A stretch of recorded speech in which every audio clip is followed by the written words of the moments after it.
aba maso. Iyo umuntu ari maso ntiwopfa kuzuka ngo upfe kurakara gusa. Habamo subira, kwihangana, subira. Iyo umuntu ari maso umuntu yoza akagutega ikintu kibi, ariko kubera subira, kwihangana. Iyo uri maso ubonera hehe kure itarakugera. Haleluya. Kuba maso bifite kuturinda umwanya mutoya mu gihe gitoya wasinziriye wogirwaho n'ingaruka za myaka magana. Abisiraheli bagize ingaruka kubera ko Abraham yahunyirije. Imana yaramubwiye ngo utambike igicaniro, ngo numara kubaka igicaniro ushireho ibitambo, ubirinde ku manywa ubirinde na nijoro. Warahunyiza, arasinzira. Ikintu kiranga umuntu uri maso, ugaragara neza, uhagaze neza, aba maso. Aba maso.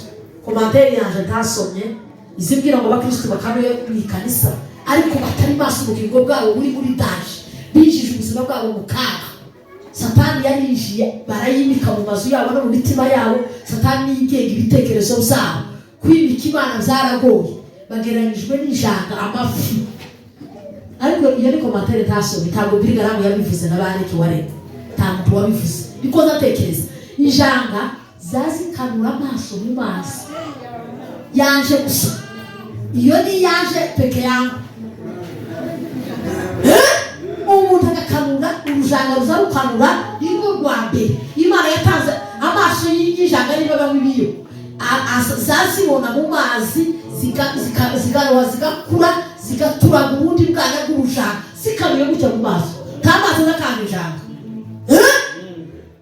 bakarwanura rukuba hajya kutanganyika, bakarutara rukuba izuba rikarubamo, bakarufata bakarwoza mu mazi.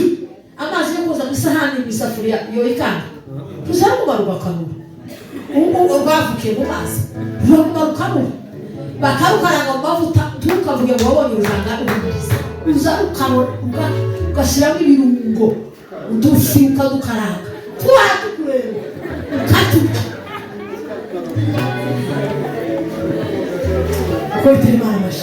Haleluya. Kuba maso nukukuranga ukanura ariko utabona. Turi mu bihe bigoye, agakiza karatugejeje ku tugiye twisere. Bera amaso ubugingo bwawe, rinda ururimi rwawe, rinda ibirenge byawe, rinda ibitekerezo byawe. Turi mu bihe byanyu.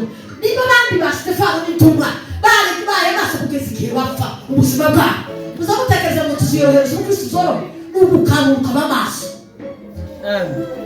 Nishake ndekere kuri aya magambo arindwi ndasoranya mvuge nimugoroba ukubita ijambo ry'Imana. Seminari ndayikunda cyane. Ukuri nimba warugize iminsi usinziriye, igicaniro cyawe cyarazimye, umenye kuri mu bihe zo kuzaniraho ingaruka uruzaro rwawe. Iyo dusengera imiryango, tugasengera ubwoko, tugasengera igihugu, tubera amaso. Bibiliya ivuga ngo Abisiraheli baragiye mu bunyage, bari mu bunyage. Twebwe turifuza ariko turi mu bunyage, sibyo? Biratandukanye.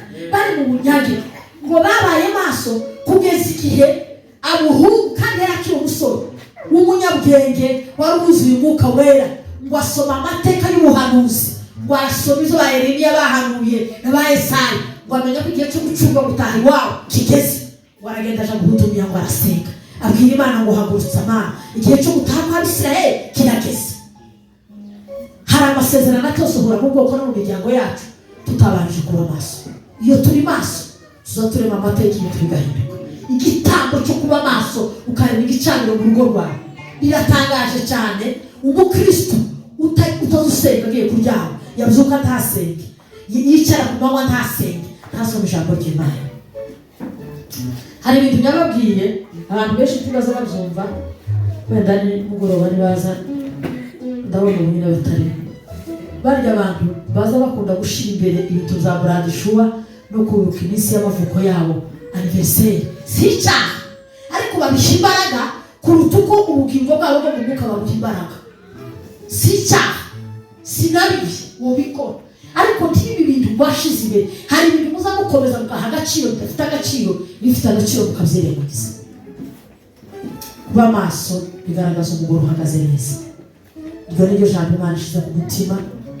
Mube maso, mwongere mube maso. Kuba maso urindira ubuzima bwawe, urindira abagukomokaho n'umuryango wawe n'ubwoko bwawe. Kuba maso tiwositara ubaye ureba ariko abantu bari mu bushize. Mana dufashe kandi tubanze. Mwene data